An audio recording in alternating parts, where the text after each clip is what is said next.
What's going on, everybody? I'm Leo S. Luna talking about the ROG Xbox Ally X, which could possibly be the platform that can save PC handheld from the Windows 11 nightmare, and Xbox fans from oblivion, maybe? If you want to know more about the ultimate device to play your Xbox, PC, and PlayStation games all in one place, then stay tuned, because there's a lot to unpack.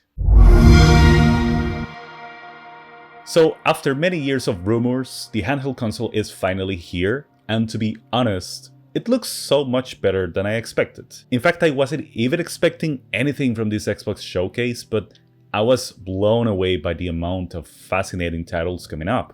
I'll talk about those in an upcoming video. There's a lot to cover, and I'm a solo producer, so please give me a little bit of time. But let's just focus on the Xbox Ally consoles, shall we? Two handhelds powered with an Xbox OS that not only can run games from PC Xbox app, but also store apps from other companies which haven't explicitly mentioned because of policies, of course. But we all know they were talking about Steam, Epic, EA, and we also saw Battle.net logo in there. Hopefully full support for GOG2, which is basically the only digital service that can actually promise you ownership of your digital games. All of this means that the consoles won't be dependent on the PC-based Windows 11 OS, but rather an Xbox version from PC app and the Xbox Series dashboard. Now, this has sparked a lot of controversy in social media of whether or not it will have Windows in it. Now, as an Xbox user myself, I know that Microsoft has been steadily improving the PC Xbox app and the Xbox dashboard over the years. They even have early access to many different builds of the dashboard that thousands of loyal fans can try in their Xbox Series consoles.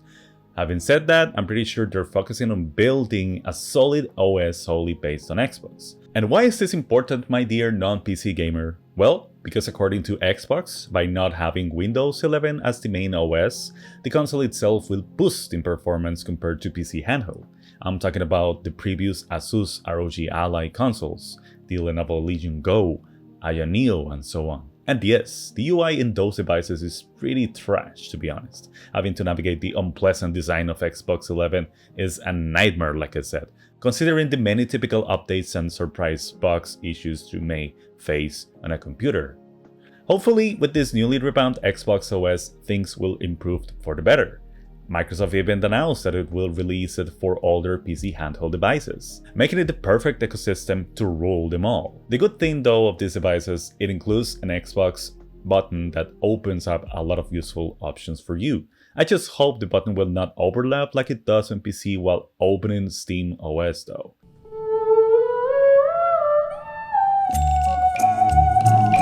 You will have access to other game apps like Discord, which let me think if these will be versions from the Microsoft Store from a different storefront. Maybe somewhat similar from what we've seen on Xbox consoles with the apps. As for the Xbox players, you will still have access to your Xbox account, meaning save files from consoles, achievements, and acquired games with the Xbox Play Anywhere feature that can be fully downloaded on PC devices like these. As for games that can only be played on consoles, you still have the option to either run the games on Xbox Cloud or stream the game directly to your Xbox Series X or S with remote play, which, to be honest, it's still kind of lacking. I personally have a gigantic digital library of Xbox games that can only be accessible on consoles. No Halo 5, no Dark Souls 3 Xbox version, not even my precious Street Fighter 3 Third Strike Online edition from the Xbox 360 that can only be accessible on the Xbox 360. And what about my whole physical collection? Would I get access to those in the Xbox Ally? I do own those games in contrast to my digital library, you know. So maybe these two devices are not Xbox? Let me know what you guys think in the comments. But let's not block the sun with a finger, shall we? As Xbox Game Pass is the system seller here. The ability of not only playing Steam games, but to have access to thousands of games with Game Pass, including the majority of games seen in this showcase, is the highlight overall. Fortunately for Xbox fans, the design is a marriage between Asus ROG Ally original design and the legacy of an Xbox controller, with some new surprises. Both have a matte finishing. Both devices have a matte finishing with some Xbox symbols engraved in the surface. They ditched the flat design for a couple of handles that can give some extra comfort in these extensive hours, which says a lot considering the Xbox Ally X will weigh 715 grams and the standard 670 grams. Your hands might start to hurt a bit after playing for a while, I can already feel it. Also, we'll have impulse triggers with a technology very similar from the DualSense, which will be an Xbox Ally X exclusive. The rumble will be replaced by HD haptics, again akin to what we've seen on PlayStation. With these haptics, we may have an idea of how both consoles will perform, of which I can explain to you in simple words. Both consoles will have a 7-inch Full HD IPS panel with 500 nits and 128 refresh rate, sadly only with FreeSync Premium, but will include Corning Gorilla Glass pictures for those with butterfingers and DXC anti-reflection with god tier level of gaming on the go that I'm so grateful it is included on both versions. For the Xbox Ally X, we have up to 1TB on SSD storage with an option to expand, a newly built AMD Ryzen AI Z2 Extreme processor exclusively built by Xbox, and a memory of 24GB LPDDR5X8000. Woo! Dude, why did they choose engineers to name these things?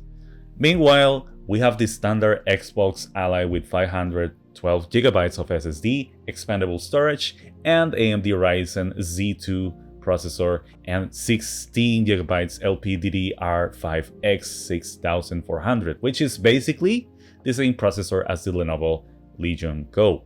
Both consoles can also be expanded in storage with many different types of microSD cards. Look, you can watch as many benchmark videos as you want, but to be honest, they will never tell you how good each game performs unless you try them in person. Something to keep in mind if you're looking for any of these spec comparison videos, even more if Microsoft states it will perform better than other devices. What you should know as a mortal being is that the Xbox Ally X with 24 gigs of memory and a better processor, you can easily run games at 1080p at 60 FPS on mid and even high tiers, having pretty solid results. I can confidently say that most of these titles will run smoothly. On the standard Xbox Ally, it may be a different story. Maybe some games like Monster Hunter Wilds and even Wukong are going to be a challenge. The standard is more a comparison to a Steam Deck with the standard Xbox Ally Edition. As per connectivity, we have many different USB Type-C inputs with basic compatibility for connecting it to a monitor or even a docking, which is my constant reminder to people for updating your home router to Wi-Fi 6, so you will not miss the many features of fast downloads. The size seems kinda large, but not as thick as a Steam Deck. A bit heavier though. Nintendo Switch OLED still holds the records of being the slimmest. Battery will be 80 watts for the Xbox Ally X and standard Xbox Ally for 60 watts. And finally, the whole package includes the console, a 65-watt charger, and a stand for both consoles. As per what do I think about these devices? Well, I think it is a solid handheld for PC fans considering it will now have an Xbox OS where you can grab your Xbox Game Pass titles, or even buy them from the Xbox Store, aside from Steam, etc. But for Xbox fans, it may still be lacking the access to many of the games from your Xbox catalog, whether digital or physical. Maybe Microsoft is waiting for third-party studios to update all these games? Maybe Xbox Series S owners or Game Pass players can find these consoles pretty charming. Having said that, be pretty aware of the price, as it can be terribly expensive. This is just an speculation, and we can argue this in the comments, but I'm thinking something between $400 and $500 for the standard Xbox Ally, and up to $900 to $1,000 for the Xbox Ally X. Also, we have the miracle card of paying less due to Microsoft eating a profit margin. Same thing happened to the Xbox 360 back in the day. Will they do it now that they have to work in returns of the Activision Blizzard King deal of $69 billion? It's hard to believe. I think they're saving some bucks by letting Asus develop most of the hardware, if you ask me. But then again, what matters now are the results of both ROG Ally and Ally X coming up in holiday 2025. If you have reached up to this point, then don't forget to subscribe to my channel, as I will take deep dive into most summer game events, see what we can learn from our favorite announcements, from giant projects to smaller indie titles. Share it also to a friend that may change his opinion in regards to PC handhelds for once. Do take care, and I see you in the next one.